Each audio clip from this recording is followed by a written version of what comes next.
Zdar lidi, vítám vás u 2 týdenních vlogů. Tyhle vlogy se vydají až o týden později, takže v pondělí. Proč? Protože nevyjde mít čas. Dneska je sobota večer a v neděli jdeme už pryč. A prostě nevyjde to. A dneska už to nezrenderuju. Takže proto. A jdeme na to. Takže, co jsme za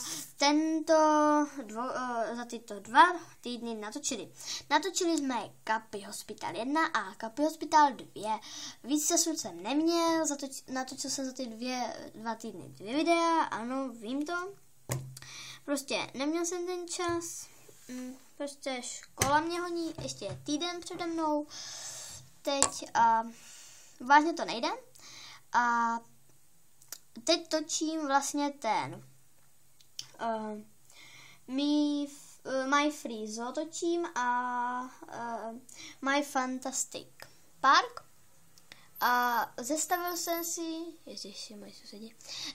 jsem si takový plán a co vám řeknu. O tom plánu je to, že kolik máme ušetřit, co jsme všechno koupili a jak bychom měli začít hospodařit, jako šetřit a takové. Je to i z My Freezo a z tého parku. Takže ukážu vám to. Takže tady připravil. Toto je My Freezo. Jo, blbě píšu, neřešte. Takže na začátku úplně na My Freezo jsme dostali 11 000 korun. Já to budu ukazovat pentelkou. Tady.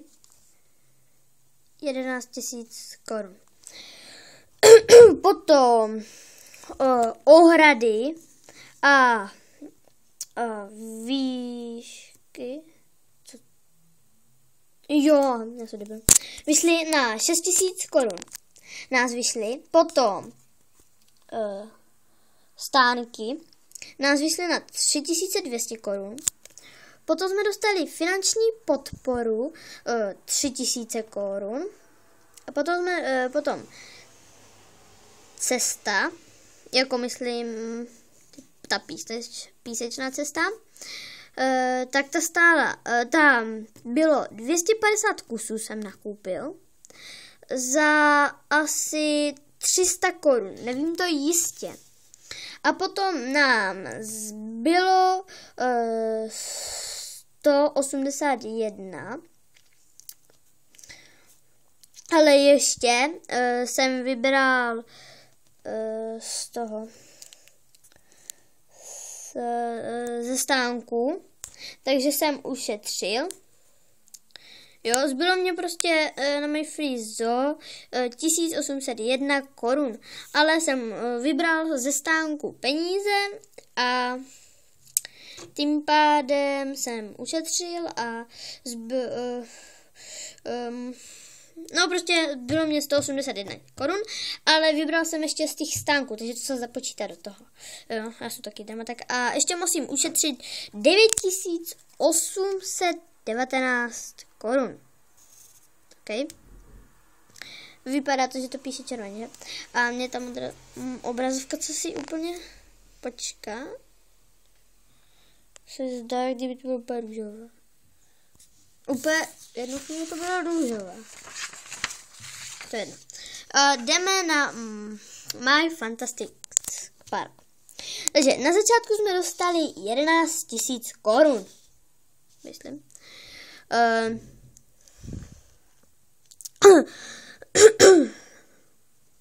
Takže atrakce 8 kusů plus 10 stánků plus čištění toho špatného bordelu nás vyšlo na 13 000, což je už víc než 11 000.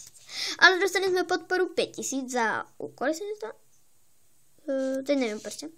A splnění úkolů, no, 10 000 dalších, ale to podpora, to nevím, za co bylo. Celkem jsme měli teda 13 682 korun.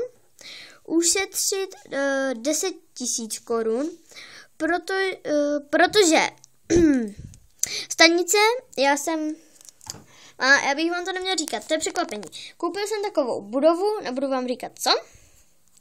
Koupil jsem takovou budovu, vidíte co? Možná vy jste to už tady viděli napsané, no ok, já to dávám totiž bokem kavénu. Stanice mě stála, jo, dá se na propisku, stanice mě stála 10 000, ale za stánky jsem ještě vybral 30 000, takže ušetřit zbývá 40 000. Ale hrál jsem off-screen a trochu jsem prodělal teď ty peníze, takže už mě nezbývá ušetřit 40 000, už mě zbývá ušetřit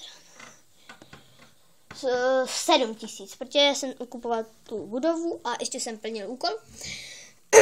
Takže to by bylo všechno pro tento vlog. Uvidím, jak mě to všechno vyjde. Zkusím to zrenderovat teda v pondělí, jestli na to nezapomenu. Přes ten týden to asi vážně nepůjde. A budu se snažit dávat ty videa teď častěji. Už jsem si natočil pár videí, takže teď to jenom poletí a nevím, no natočil, to se nedá říct natočil. No to už je jedno, takže já se s vámi loučím a čus čus.